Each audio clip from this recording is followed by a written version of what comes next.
Doktor Özcan Çetindağ, 1985 Ankara doğumluyum. 2010 yılında Erciyes Tıp Fakültesi mezunuyum.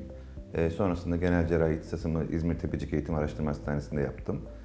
2016 yılında uzman olduktan sonra yaklaşık 4 yıl İzmir'de ihtisas sonrası çalışmalarda bulundum. Sonrasında 2020 yılı sonrası kanser cerrahisi üzerine eğitim alabilmek için Ankara Üniversitesi Tıp Fakültesi Cerrahi Onkoloji Kliniğinde 2 yıl süreyle çalıştım. Sonrasında tekrardan İzmir'e dönüş yaptık. Genel cerrahi gerçekten geniş bir yelpazesi var. Genelde karın boşluğu, meme ameliyatları, tiroid ameliyatlarını kapsamakta. Onun dışında proktoloji dediğimiz makat hastalıklarını kapsamakta. Biz neyle ilgileniyoruz? Biz daha çok kanser cerrahisi ve obezite cerrahisiyle ilgileniyoruz. Genel cerrahi uzmanı olduktan sonra, belli bir süre uzmanlık yaptıktan sonra bu işin kanser cerrahisini yapabileceğim bir kliniğe gittim. Orada 2 yıl süreyle kanser cerrahisi eğitimi aldım. Bugün meme kanserinden bahsetmek istiyorum. Sebebi de şu, günümüzde çok yaygın görülmekte ve çok fazla hastamız bize başvurmakta. Onun için bugün meme kanserinden bahsedebiliriz. Meme kanseri günümüzde hem ülkemizde hem dünyada her 7 kadından birinde görülmekte. Genelde meme kanseri memede başlayan bir kitle ile ortaya çıkmakta. Genelde kadınlar ya bunu kendi fark etmekte veyahut da rutin tarama tetkikleri yapılırken hekim tarafından fark edilmekte. Genelde memedeki kitle meme ultrasonu ve mamografi ile tespit edilmekte. Eğer şüpheli bir durum varsa buradan biyopsi yapılıyor. Biyopsi sonucunda bu kitlenin iyi huylu mu, kötü huylu mu olduğu anlaşılıyor. Risk faktörleri var. Risk faktörleri erken dönemde adet görmek, geç menopoza girmek, çocuk sahibi olmamak, emzirmemek gibi kişisel risk faktörleri olduğu gibi obezite de meme kanseri için risk faktörü, alkol de meme kanseri için risk faktörü ve bir diğer risk faktörü yelpazesi de ailesel faktörler. Bunlar kalıtımsal da olabiliyor, ailesel de olabiliyor. Yani ailesinde 40 yaşının altında genç yaşta 1. derece veya 2. derece akrabalarında meme kanseri olanlar bunun için risk faktörü taşımakta. Bizim önerdiğimiz hiçbir risk faktörü olmasa bile 20'li yaşlardan sonra kadınların memelerini kendi kendine muayene etmeleri, yaklaşık 25 yaşından sonra da mümkünse meme ultrasonu yaptırmaları. Ama ülkemizde yapılan meme taraması 40 yaşından sonra yıllık mamografi ve meme ultrasonu takibidir. Bu da şu an günümüzde yeterlidir. Böyle meme ultrasonu ve mamografide eğer şüphelenen bir kitle varsa öncelikle biyopsi öneriyoruz. Biyopside bunun adını koymamız lazım.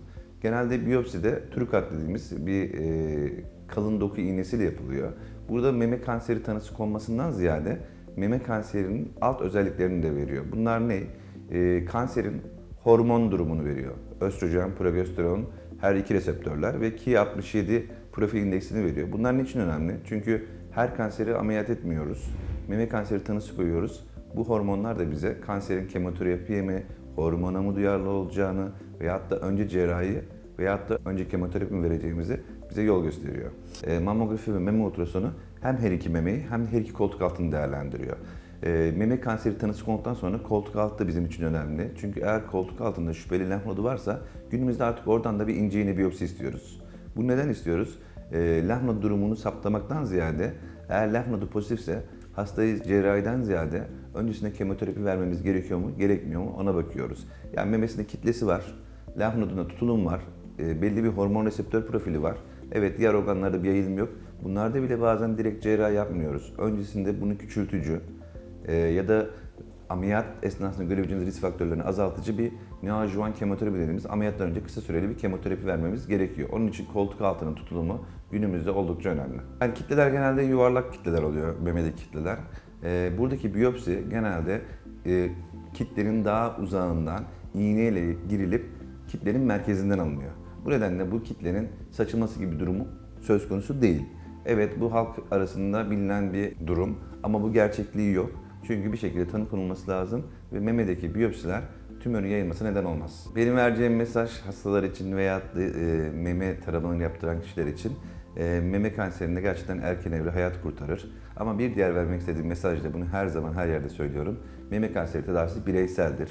Bu bireysellikten kastım kişinin biyopsi sonucuna, hormon durumuna, koltuk altındaki lenf nodu tutulumuna, tarama testlerine göre tedavi değişir.